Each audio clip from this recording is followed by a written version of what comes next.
Assalamualaikum warahmatullahi wabarakatuh. Bertemu kembali dengan saya Siti Aulia Hasanah, calon guru penggerak angkatan 10.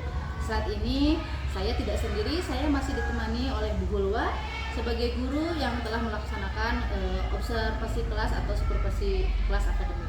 Kemudian saya juga ditemani oleh Ibu Yanti, PP saya di kegiatan pendidikan calon guru penggerak angkatan 10.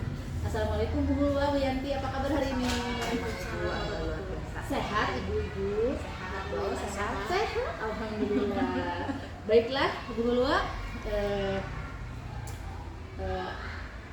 di percakapan pasca observasi ini ada beberapa pertanyaan yang ingin saya ajukan kepada Bu Hulwa ya Bu ya, terkait observasi kelas yang sudah Ibu lakukan waktu itu di kelas. Kemudian tujuan untuk dilaksanakannya percakapan pasca observasi ini untuk mengevaluasi sejauh mana proses pembelajaran yang sudah Ibu lakukan di kelas. Seperti itu Bu ya. Oke, siap.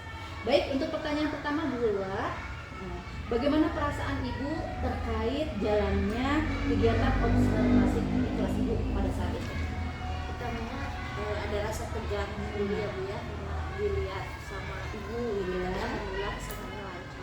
Alhamdulillah lancar ya Bu ya, walaupun ada sedikit tegang-tegang biasa Bu ya, seperti itu. Alhamdulillah. Baik, bisa diceritakan Ibu area pengembangan yang Ibu lakukan di kelas, serta mungkin langkah-langkah atau tahapan-tahapan apa yang Ibu lakukan saat itu di kelas? Ada dua pengembangan, yaitu keterampilan dan pengetahuan. Pengetahuannya itu membaca bilangan caca hingga 1000. Kalau keterampilannya menulis bilangan caca hingga 1000.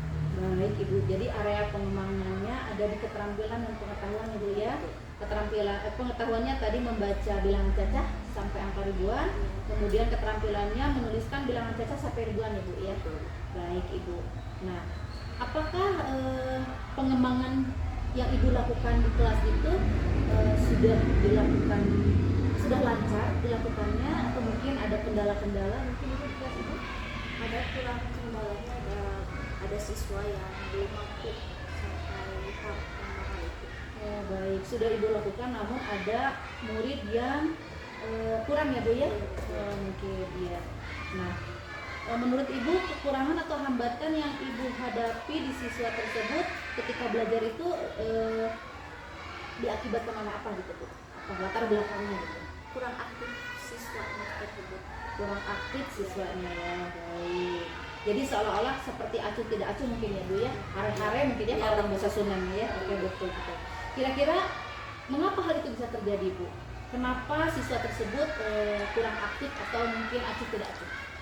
Mungkin karena saya kurang pendekatan lagi ke beliau, ataupun gaya pembelajarannya kurang untuk siswa tersebut. Gaya pembelajarannya mungkin kurang ya Bu ya. Atau mungkin juga minat siswa dalam pembelajaran pembelajaran itu kurang. Jadi mungkin minat anaknya kurang dan gaya belajarnya juga mungkin kurang. Mungkin nanti kedepannya Ibu akan mungkin akan memberikan gaya pembelajaran yang baru mungkin, atau seperti apa ya Bu ya kepada siswa tersebut ya. Baik, itu rencana Ibu untuk kedepannya ya Bu ya. Jadi nanti Ibu akan memberikan gaya belajar yang baru pada siswa tersebut, kemudian Ibu akan memberikan pendekatan khusus ya kepada anak tersebut, sehingga mungkin mudah-mudahan siswa tersebut menjadi paham terhadap materi yang Ibu sampaikan ya Bu ya. Ini kita dulu untuk memotivasi siswa tersebut belajar lagi di penyuluhan matematika yang tersebut bilangan caca. Baiklah Ibu. Jadi hal terpenting adalah memotivasi siswa tersebut ya Bu untuk bisa mengikuti pembelajaran Ibu di kelas Bu ya. Baik Ibu. Nah, kemudian kapan Ibu kira-kira waktu yang Ibu rencanakan untuk melakukan perubahan tersebut? Mungkin setelah dapat dari Ibu dan dari Ibu juga ilmu lagi yang baru untuk menambah saya di kelas. Nah, baiklah Ibu. Insya Allah mudah-mudahan bisa dilaksanakan secepatnya ya Bu ya, dan mudah-mudahan Ibu bisa memberikan pelayanan pembelajaran yang terbaik untuk siswa-siswa Ibu di kelas. Baik Ibu, terima kasih untuk jawaban-jawabannya. Mudah-mudahan apa yang Ibu rencanakan bisa dilakukan secepatnya. Baik, selanjutnya saya akan memberikan kesempatan kepada Bu Yanti sebagai pengajar praktik untuk memberikan umpan balik atau tanggapan-tanggapan terkait jalannya kegiatan percakapan pasca observasi ataupun observasi di kelas. Mangga Bu Yanti. Baik, terima kasih teman-teman. Waalaikumsalam warahmatullahi wabarakatuh. Terima kasih kepada Bu Aulia dan Ibu Guru ya, sudah berkenan untuk melakukan diskusi untuk pasca observasi. Tadi sudah bagus semuanya, proses coachingnya berjalan lancar dan kalian juga saling berinteraksi ya, ada engagement. Mungkin sedikit tambahan saja, tidak berniat untuk judgmental menilai. Saya pun mungkin dalam hal mengajar sih juga belum sempurna ya, dan saya rasa pasti setiap guru itu pasti punya kelemahan ya, tapi justru dari kegiatan observasi kita berusaha untuk memperbaiki diri. Nah, dari sekolah tadi saya menangkap ada kata kunci keterampilan dan pengetahuan. Nah, mungkin Kak Ibu bisa berpindah ke kelas. Langsung ke merdeka. Oh ya, di kurikulum Merdeka itu memang sudah tidak lagi dipisahkan yang namanya keterampilan dan pengetahuan gitu. Kita juga sama-sama belajar ya. Mungkin saya juga hilaf. Jadi nanti difokuskan saja secara holistik, jadi pemahaman holistik. Diskusi dulu ya. Jadi ibu tuh kita tahu dari dulu kalau yang jadi perbedaan dengan kurikulum dulu nih. Jadi kalau kurikulum 2013 itu lebih kepada saya kurikulum merdeka itu lebih membuka kita dalam membuat tujuan pembelajaran. Jadi melihat gaya pembelajaran. Kalau kurikulum 13 menurut saya lebih berpatok kita harus mengikuti peraturan-peraturan yang ada di kurikulum 13 tujuan pembelajaran. Bagus sekali. Oh, ada yang ditanyakan? Cukup. Dari kurikulum Merdeka itu yang pertama mungkin ada yang namanya asesmen awal. Sudah mengenal Bu asesmen awal sebelumnya? Boleh ceritakan Bu asesmen awal? Jadi kita mengetahui latar belakang anak dari gaya belajarnya seperti apa atau orang tuanya seperti apa nanti pembelajarannya di rumahnya. Betul ya. Mungkin nanti kalau saya jadi wali kelas, saya akan membuka video nih kalau ada yang baru. Saya akan upload tiap hari untuk 3 anak kecil atau 5 anak dulu. Saya akan interview dengan catatan ini akan kita delegasikan ke guru selanjutnya. Kalau saya di SMK, saya tinggal buka datanya dari guru BK. Kalau saya jadi wali kelas, apalagi saya melakukan proses untuk mendata apa sih yang terjadi dengan anak ini. Sebagai contoh, kemarin ada salah satu anak kita di sekolah lain, ternyata ada anak ABK. Dia menghandle anak, dan itu tidak dikomunikasikan dengan kepala sekolah. Sedangkan kan anak ABK itu pasti punya potensi ya, gitu ya. Dan kalau dari ini memang bisa menggali potensi. Karena juga dikomunikasikan dengan pihak kepala sekolah. Hasil ini memang belum. Dengan kondisi kita menganalisis seperti itu, jadi nanti penanganannya tidak terlambat di ujung. Biasanya kita kan waktu kurikulum sebelumnya itu tidak menekan anak ya di ujung. Kita tuh siapkan aja sebagai kelas. Supaya perhitungan kita lakukan itu tepat, maka dari awal itu kita harus diagnosis dulu atau kita analisis dulu. Kenapa membutuhkan? Nah, untuk asesmen itu berarti tadi ada asesmen awal yang sifatnya non-kognitif dan non-kognitif. Kalau di kognitif biasanya apa yang dilakukan? Dari Dari kelas misalnya kalau di kelas sekolah itu kita selalu membaca dari misalnya harus dengan berbentuk pembelajaran kelas 3 kita tes dulu awalnya. biasa udah bagus itu. Nah, untuk memotret kemampuan kognisi, boleh juga dengan berbincang-bincang. Misalnya, anak-anak udah tahu belum nama hewan dalam bahasa Inggris? Ada yang pernah kebun binatang? Pernah Bu? Oke, kita sebutkan kalau kamu ke kebun binatang bagaimana perasaanmu? Bahagia, cemas, bararau Bu. Oke, kita tulis ya, cemas, bahagia. Atau kalian mau tulis ke depan?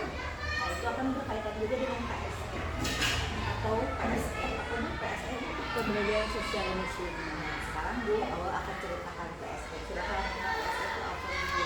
Alhamdulillah sebetulnya kemarin kita ya ada IHC di sini sekolah, kebetulan kita judulnya itu menciptakan pembelajaran yang menyenangkan dan bermakna bagi siswa.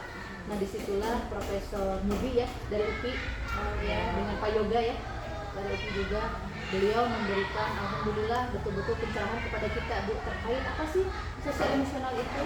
Ternyata katanya kita sebagai guru jangan dulu ngajarin metode yang aneh-aneh ataupun model pembelajaran yang aneh-aneh. Kalau kita mau memberikan pengajaran yang menyenangkan dan bermakna itu yang pertama gurunya juga harus senang dulu. Moodnya harus baik dulu katanya. Sosial emosional itu harus sehat dulu guru. Bagaimana guru akan memberikan pengajaran yang baik, menyenangkan dan bermakna kalau gurunya udah bete, masuk ke kelas udah marah-marah, udah jenuh, udah rungsing dan lain sebagainya. Apapun alasannya katanya kata Pak Hundi. Dari situ kita berpikir oh iya betul ya. Kadang kita suka lupa ada masalah di rumah suka dibawa ke sekolah. Dan itu kita alami semua, kita mengakui Bu. Dari situ Pemudi juga mengajarkan bahwa katanya jangan lupa guru itu harus ada ilmu, harus ada iman katanya ya. Jadi ketika seorang guru itu berilmu kemudian beriman, insya Allah nanti cuma bisa menggiring anak-anaknya, peserta didiknya untuk sama-sama sosial emosional itu jadinya keolah katanya. Jangan hanya melulu mengandalkan pengetahuan tapi keagamaannya ditinggalkan, emosionalnya ditinggalkan. Jadi pembelajaran sosial emosional itu bagaimana mengkondisikan anak untuk siap belajar di kelas, lahir batinnya, emosionalnya. Kemudian kalau anak sudah siap, insya Allah untuk menerima pembelajaran yang lain pun akan siap. Itu yang sebesarnya seperti itu yang disampaikan kemarin. Karena dia selalu menyiapkan sarapan setiap pagi. Nah dari situ kita akan membentuk culture. Jadi di kurikulum KPK ini guru dibantu atau diminta untuk membentuk culture. Pertama adalah communication skills. Jadi tolong guru itu melatih anak-anak bisa berkomunikasi, berani bertanya, berani mengungkapkan pendapat. Karena kita kan dulu ke sekolah dianggapnya diam, dianggap lebih sopan, gitu kan. Apalagi culture Sunda itu seperti itu. Kalau orang yang menyapanya orang nggak disukai di culture kita. Padahal kan dengan dunia global sekarang itu justru orang yang bisa mengungkapkan ide itu akan lebih sukses gitu. Sedangkan budaya kita keras. Oke, berarti communication skill dilatih, kemudian collaboration. Kenapa sekarang diarahkan kita harus ngajarin anak berkelompok supaya soft skillnya kebentuk. Kemudian ada critical thinking. Jadi ibu tuh boleh ngasih kasus-kasus dulu anak-anak. Nah, ada kasus nih, ada satu anak nggak pernah sekolah, itu di rumahnya main game aja. Kira-kira gimana ya solusinya? Nah, ibu siapkan artikel-artikel, udah digunting-gunting, siapkan baca dulu. Nanti anak-anak mikir, oh iya harusnya solusinya gini Bu. Jadi kita nggak sistemnya menyuapi. Boleh juga nanti kertasnya atau clipping-clippingnya dikumpulkan di beberapa pojok, mereka lari-lari cari-cari kinestetiknya ada gitu. Kemudian yang terakhir adalah critical thinking adalah communication, collaboration, creativity. Dimana kita bisa membuat pembelajaran yang bikin kalian kreatif. Kayak misalnya ini, oke guys, hari ini kita mau piknik. Nah pikniknya punya hayalan aja dulu ya.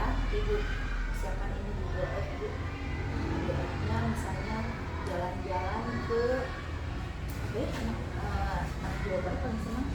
Oh iya, jalan-jalan ke Candi Borobudur misalnya. Oke, kelompok ini akan memikirkan mau bawa apa aja nanti dan singkat alasannya.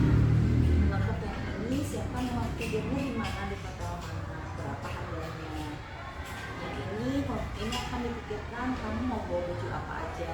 Atau misalnya kita liburan ke Eropa yuk nak. Ini pakai Google Earth ini Eropanya ya, atau ibu pakai gambar-gambarnya di Eropa loh nak gitu. Itu kan ada kolaborasi, ada critical thinking.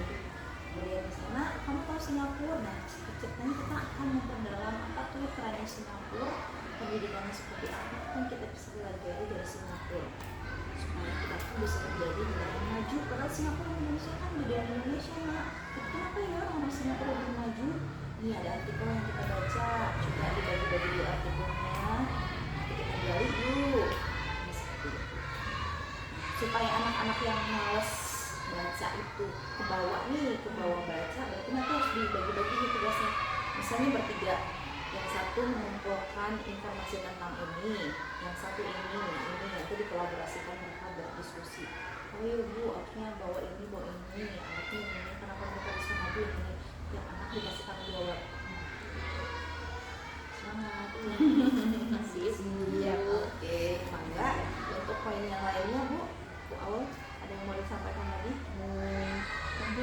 Bu untuk saat ini. Insya Allah kita kedepannya terus ya Bu ya, berkolaborasi dengan ibu bapak ibu semuanya juga.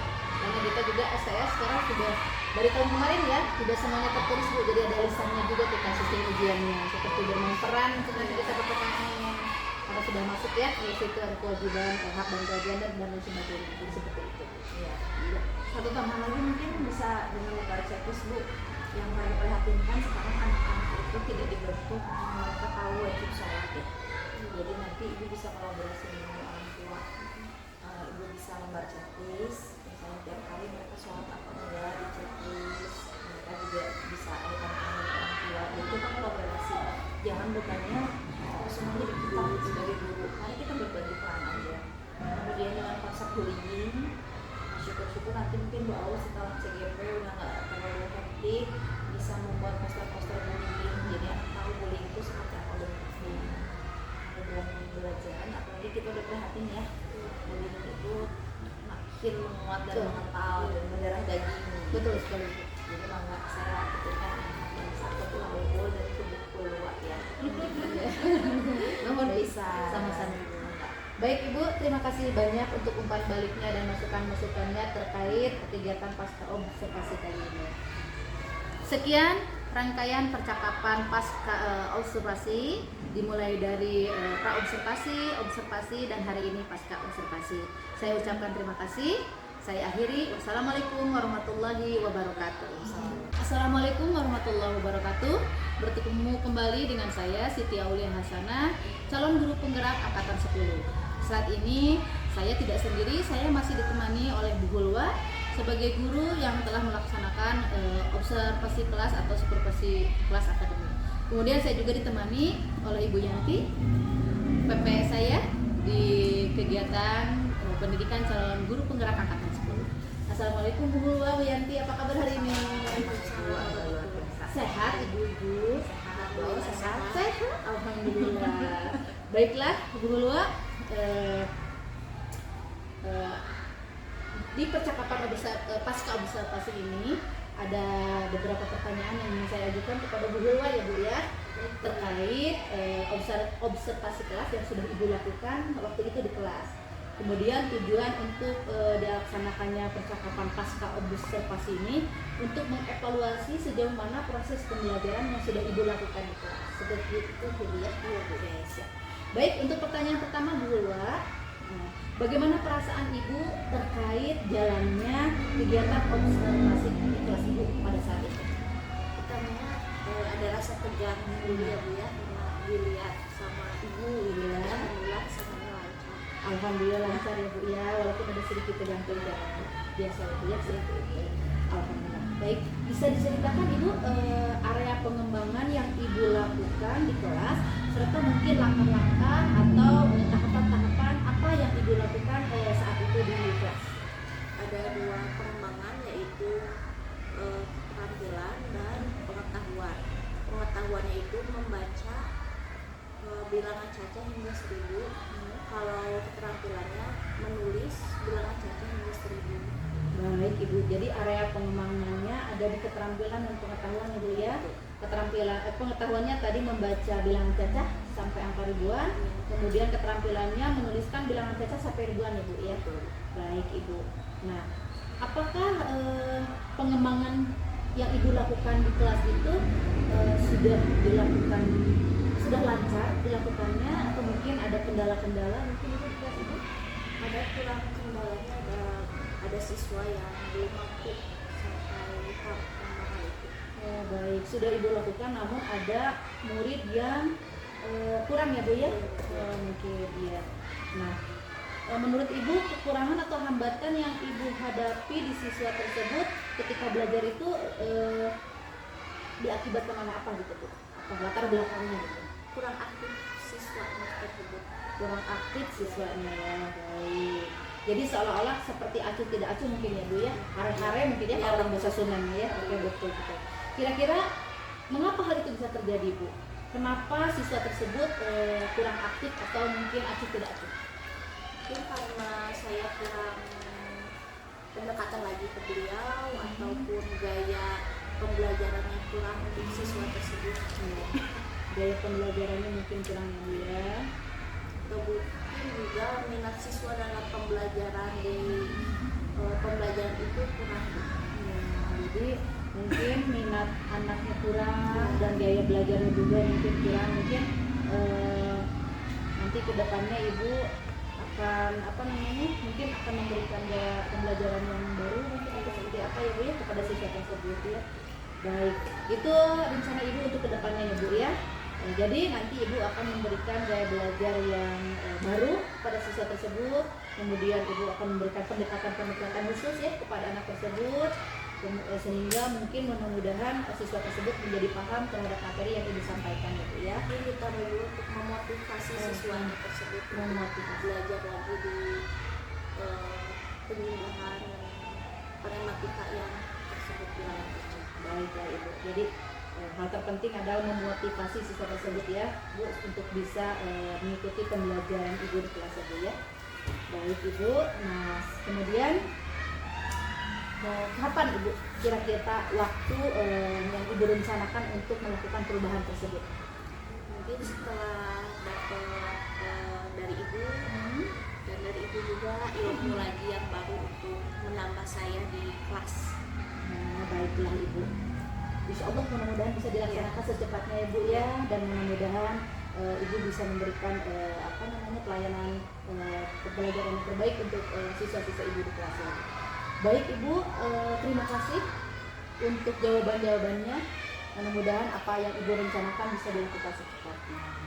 Baik, selanjutnya saya akan memberikan kesempatan kepada Bu Yanti sebagai pengajar praktik untuk memberikan umpan balik atau tanggapan-tanggapan terkait jalannya kegiatan percakapan pasca observasi ataupun observasi di kelas. Mangga Bu Yanti. Baik, terima kasih teman-teman. Waalaikumsalam warahmatullahi wabarakatuh. Terima kasih kepada Bu Aulia dan Ibu Purwa ya sudah berkenan untuk melakukan diskusi untuk pasca observasi. Tadi sudah bagus semuanya, proses coachingnya berjalan lancar dan kalian juga saling berinteraksi ya, ada engagement. Mungkin sedikit tambahan saja, tidak berniat untuk judgmental menilai. Saya pun mungkin dalam hal mengajar sudah belum sempurna ya, dan saya rasa pasti setiap guru itu pasti punya kelemahan ya, tapi justru dari kegiatan observasi kita berusaha untuk memperbaiki diri. Nah dari sekolah tadi saya menangkap ada kata kunci keterampilan dan pengetahuan. Mungkin kalau Ibu bisa kurikulum 2012 Udah langsung punya backup. oh ya, di kurikulum Merdeka itu memang sudah tidak lagi dipisahkan yang namanya keterampilan dan pengetahuan gitu. Kita juga sama-sama belajar ya. Mungkin saya juga hilaf. Jadi nanti difokuskan saja secara holistik. Jadi pemahaman holistik. Terus bisa dulu. Terus ibu nih, lagi pernah tahu dari ibu kalau yang jadi perbedaan kurikulum Merdeka dengan kurikulum dulu nih. Jadi kalau kurikulum 2013 itu lebih berkonsep kurikulum Merdeka itu lebih terbuka kita dalam membuat tujuan pembelajaran. Jadi melihat gaya pembelajaran.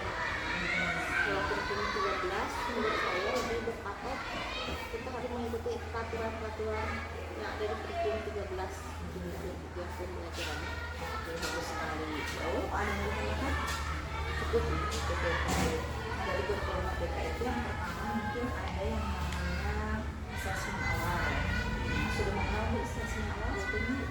Boleh ceritakan Bu asesmen awal? Jadi kita mengetahui latar belakang anak dari gaya belajarnya seperti apa, atau orang tuanya seperti apa nanti pembelajarannya di rumahnya.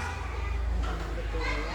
Mungkin nanti kalau saya jadi wali kelas, saya akan membuka video nih pelajaran baru.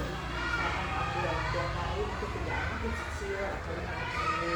Saya akan interview dengan catatan ini akan kita delegasikan pada guru selanjutnya. Kalau saya di SMK, saya tinggal minta datanya dari guru BK. Kalau saya jadi wali kelas, tetap juga saya melakukan konsep untuk mendata apa sih yang terjadi dengan anak-anak. Sebagai contoh kemarin ada salah satu anak kita di sekolah lain, ternyata ada anak ABK. Dia bingung handle anak, dan itu tidak dikomunikasikan dengan kepala sekolah. Sedangkan kan anak ABK itu pasti punya potensi ya, gitu ya. Dan kalau ini memang bisa menjadi potensi. Karena dijadikan melihat apa sekarang sejauh ini memang belum. Dengan kondisi kita menganalisis seperti itu, jadi nanti penanganannya tidak terlambat di ujung. Biasanya kita kan waktu kurikulum sebelumnya kan tidak menekan anak ya di ujung.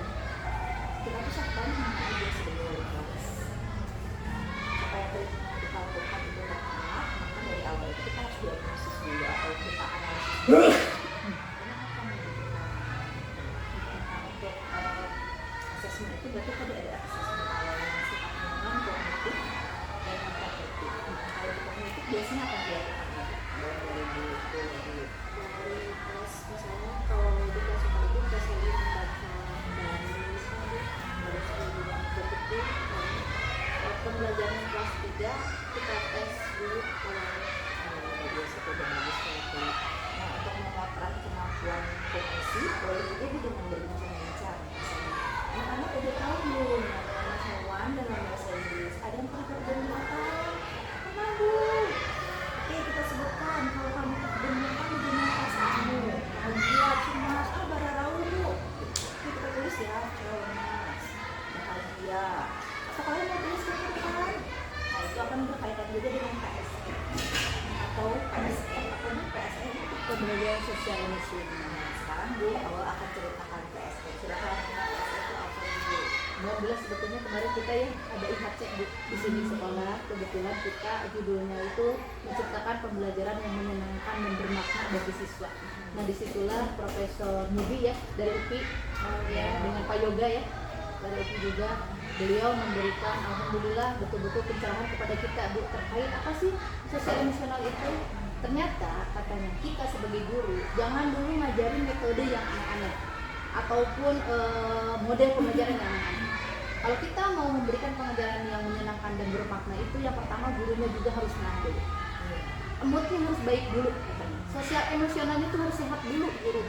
Bagaimana guru akan memberikan pembelajaran yang baik, menyenangkan dan bermakna kalau gurunya udah bete, masuk ke kelas udah marah-marah, udah jenuh, udah rungsing dan lain sebagainya. Apapun alasannya katanya kata Pak Hundi.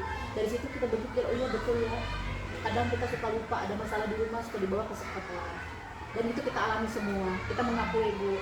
Dari situ Pak Hundi juga mengajarkan bahwa katanya jangan lupa guru itu harus ada ilmu, harus ada iman katanya ya. Jadi ketika seorang guru itu berilmu kemudian beriman, insya Allah nanti cuma bisa menggiring anak-anaknya peserta didiknya untuk sama-sama sosial emosional itu jadinya keolah katanya. Jangan hanya melulu mengandalkan pengetahuan tapi keagamaannya ditinggalkan, emosionalnya ditinggalkan. Jadi pembelajaran sosial emosional itu bagaimana mengkondisikan anak untuk siap belajar di kelas, lahir batinnya, emosionalnya. Kemudian kalau anak sudah siap, insya Allah untuk menerima pembelajaran yang lain pun akan siap. Itu yang sebesarnya seperti itu yang disampaikan kemarin. Tangan dia selalu menyiapkan sarapan setiap pagi. Nah, dari situ kita akan membentuk 4C. Jadi di kurikulum KPK ini guru dibantu atau diminta untuk membentuk 4C. Yang pertama adalah communication skills. Jadi tolong guru itu melatih anak-anak bisa berkomunikasi, berani bertanya, berani mengungkapkan pendapat. Karena kita kan dulu ke sekolah dianggapnya diam, dianggap lebih sopan, gitu kan. Apalagi kalau culture Sunda itu seperti itu. Kalau orang yang menyatakan orang nggak disukai di culture kita. Padahal kan dengan dunia global sekarang itu justru orang yang bisa mengungkapkan ide itu yang akan lebih sukses gitu. Sedangkan budaya kita kontras. Oke, berarti communication skill yang dilatih. Kemudian collaboration. Kenapa sekarang diarahkan kita harus ngajarin anak berkelompok supaya soft skillnya kebentuk. Kemudian ada critical thinking. Jadi ibu tuh boleh ngasih kasus-kasus dulu anak-anak. Nah, ada kasus nih, ada satu anak nggak pernah sekolah, itu dia main game aja. Kira-kira gimana ya solusinya? Nah, ibu siapkan artikel-artikel, juga digunting, silakan baca dulu. Jadi anak-anak mikir, oh iya harusnya solusinya gini Bu. Jadi kita nggak sistemnya menyuapi. Boleh juga nanti kertasnya atau clipping-clippingnya dikumpulkan di beberapa pojok, mereka lari-lari cari-cari jenis titiknya ada gitu. Kemudian yang terakhir adalah adalah communication, collaboration, creativity, dimana kita bisa membuat pembelajaran yang bikin kalian kreatif. Kayak misalnya gini, oke guys, hari ini kita mau piknik. Nah pikniknya punya hayalan aja dulu ya, ibu siap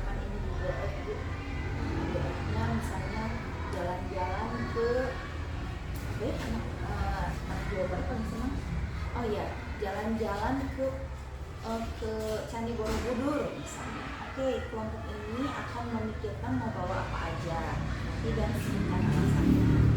Kelompok yang ini siapa mau tidurnya di mana, di hotel mana, berapa harganya. Yang ini akan dipikirkan kamu mau bawa baju apa aja, atau misalnya kita liburan ke Eropa yuk nak, ini pakai Google Earth ini Eropanya ya, atau ibu pakai gambar-gambarnya di Eropa loh nak gitu. Itu kan ada kolaborasi, ada produk thinking. Kemudian misalnya kamu tahu Singapura, nah ceritanya kita akan memperdalam apa tuh perannya Singapura, pendidikannya seperti apa, kan kita bisa belajar dari Singapura supaya kita tuh bisa menjadi negara maju. Padahal Singapura dan Indonesia kan beda Indonesia nak. Itu kenapa ya orang Singapura lebih maju? Ini ada artikel yang kita baca, coba dibagi-bagi di artikelnya, nanti kita gali dulu. Nah, seperti itu. Supaya anak-anak yang males baca itu ke bawah baca, berarti nanti harus dibagi-bagi nih tugasnya. Misalnya bertiga, yang satu mengumpulkan informasi tentang ini, yang satu ini, nanti dikolaborasikan, mereka berdiskusi. Oh iya bu, akhirnya bawa ini, alatnya ini, kenapa mereka bisa maju ini, yang anak dikasih tanggung jawab. Semangat. Masih siap. Oke, mangga. Untuk poin yang lainnya bu Awal, ada yang mau disampaikan lagi? Mungkin cukup Ibu untuk saat ini. Insya Allah kita ke depannya terus ya Bu ya, berkolaborasi dengan Ibu Bapak Ibu semuanya juga. Karena kita juga saya sekarang sudah dari tahun kemarin ya, tidak semuanya tertulis Bu, jadi ada lisannya juga kita sistem ujiannya seperti bermain peran untuk nanti kita pertanyaannya. Karena sudah masuk ya, di situ ada kewajiban, hak dan kewajiban dan lain sebagainya. Jadi seperti itu. Iya. Satu tambahan lagi mungkin bisa dengan lembar checklist Bu. Yang paling prihatinkan sekarang anak-anak itu tidak dibentuk mereka tahu wajib sholat ya. Jadi nanti ibu bisa kolaborasi dengan orang tua. Ibu bisa lembar checklist, misalnya tiap hari mereka sholat apa enggak di checklist. Mereka juga bisa ada tanya orang tua. Jadi kita kolaborasi. Jangan bebannya semuanya di kita sebagai guru, karena kita berbagi peran aja. Kemudian dengan konsep bullying, syukur-syukur nanti mungkin Bu Aul setelah CGP udah nggak terlalu hektik, bisa membuat poster-poster bullying, jadi anak tahu bullying itu seperti apa bentuknya. Kemudian pembelajaran, apalagi kita udah prihatin ya, bullying itu makin menguat dan mengental dan mendarah daging. Betul sekali. Jadi mangga saya ketika yang satu tuh Aul dan itu buku luar ya. Nomor Bisa sama-sama. Baik Ibu, terima kasih banyak untuk umpan baliknya dan masukan-masukannya terkait kegiatan pasca observasi kali ini. Sekian rangkaian percakapan pasca observasi, dimulai dari pra-observasi, observasi, dan hari ini pasca observasi. Saya ucapkan terima kasih. Saya akhiri. Wassalamualaikum warahmatullahi wabarakatuh.